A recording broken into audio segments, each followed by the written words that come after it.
நம் ஒவ்வொருவருடைய வீடுகளிலும் இந்த குறிப்பிட்ட ஒரு பொருள் கண்டிப்பாக இருக்கும்.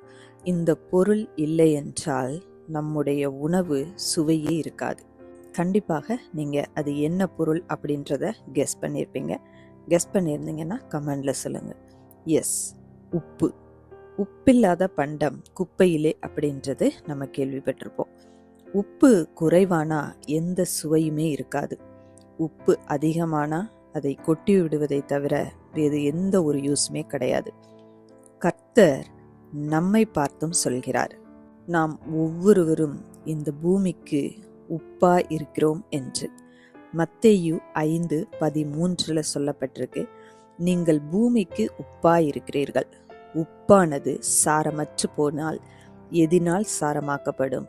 வெளியே கொட்டப்படுவதற்கும் மனுஷரால் மிதிக்கப்படுவதற்குமே ஒழிய வேறொன்றுக்கும் உதவாது. எனவே நீங்கள் இந்த உலகில் சாதாரண மனிதர்கள் என்று உங்களை நினைத்து விடாதீர்கள். நீங்கள்தான் இந்த பூமியின் உப்பு.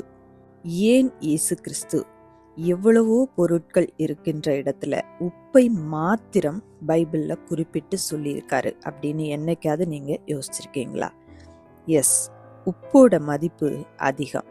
உப்பிற்கு ஒரு நோக்கம் இருக்கு. அதோட சுவை, உணவை கெட்டு போகாமல் பாதுகாக்கின்ற தன்மை, சுத்திகரிக்கின்ற தன்மை அப்படின்னு பல வழிகள்ல உப்பு தன்னுடைய பயனை வெளிப்படுத்துகின்றது. உப்போட குணம் என்னென்ன அப்படின்றத நம்ம பார்ப்போம். முதலாவது டேஸ்ட், ருசி கொடுக்கின்றது. ஒரு அமைதியான தாக்கத்தை தான் ஏற்படுத்துது. சாப்பாட்டில் உப்பு இருக்கா இல்லையா அப்படின்றது நம்ம கண்களால் பார்க்க முடியாது. ஆனால் அதனுடைய சுவை மறைந்திருந்து தன்னுடைய சுவையை வெளிப்படுத்துகின்றது. அதுபோல நம்முடைய பொறுமை, அன்பு, நேர்மை, பிறருக்கு செய்யும் உதவி, பிறருக்கு காட்டும் அன்பு, இவை எல்லாமே மற்றவர்களுக்கு ஒரு மறைமுகமான மிகப்பெரிய தாக்கத்தை ஏற்படுத்துகின்றது அந்த உப்பை போல. எனவே நீங்கள் செய்த நல்ல செயல்கள் உலகத்துக்கு தெரியாம இருக்கலாம், ஆனா கண்டிப்பாக அது ஒரு நாள் மிகப்பெரிய மாற்றத்தை கொண்டு வரும் என்பதில் எந்த சந்தேகமுமே கிடையாது. இரண்டாவது, உப்பு கெட்டு போவதை தடுக்கின்றது. இந்த உலகம் பாவத்தால நிறைந்திருக்கு. பொய், வஞ்சகம், பொறாமை, துரோகம் நிறைந்த இந்த உலகத்தில்தான் நாம் வாழ்ந்து கொண்டிருக்கின்றோம்.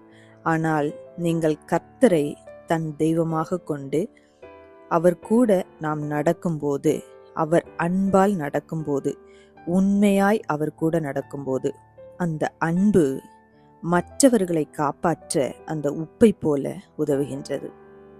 மூன்றாவது, உப்பு சுவை இழந்தால் என்ன ஆகும்? என்ன ஆகும்? உப்பு சுவை இல்லை என்றால் அது கொட்டப்படுவதை தவிர வேற எந்த யூஸுமே இல்லை. உங்கள் விசுவாசம் குறைந்தாலோ அல்லது உலகத்தோடு உலகத்திற்கு ஒத்தார் போல நீங்க நடக்கும்போது நோக்கம் பொய்யாகி விடுகிறது. அதனால உண்மையான அடையாளத்தை ஒரு நாளும் விட்டுவிடாதீர்கள். நான்காவது, உப்போட மற்றொரு குணம் ஈஸியா கரையும் தன்மை. எளிதாக தன்னை கரைக்க விட்டு கொடுக்கும் ஒரு தன்மை உப்புக்கு இருக்கு. எந்த ஒரு ஈகோவுமே உப்புக்கு கிடையாது. மற்றவர்கள் பயனடைய வேண்டும் என்பதுதான் உப்போட ஒரே நோக்கம். அதுபோல நாமும் சில நேரங்கள்ல சில பிரச்சனைகள்ல விட்டு கொடுத்து எந்த ஈகோவும் இல்லாம நேர்மையாய் வாழும்போது மற்றவர்களுக்கு பிரயோஜனமுடையவர்களாக இருக்கின்றோம். ஐந்தாவது, உடன்படிக்கையின் உப்பு. உப்பு அப்படின்னு சொல்லும்போது உடன்படிக்கை. தேவன் கொடுத்த வாக்கு ஒருபோதும் மாறவே மாறாது. அவர் உண்மையுள்ளவர். அவருடைய அன்பு நிலையானது, பொய்யானது கிடையாது.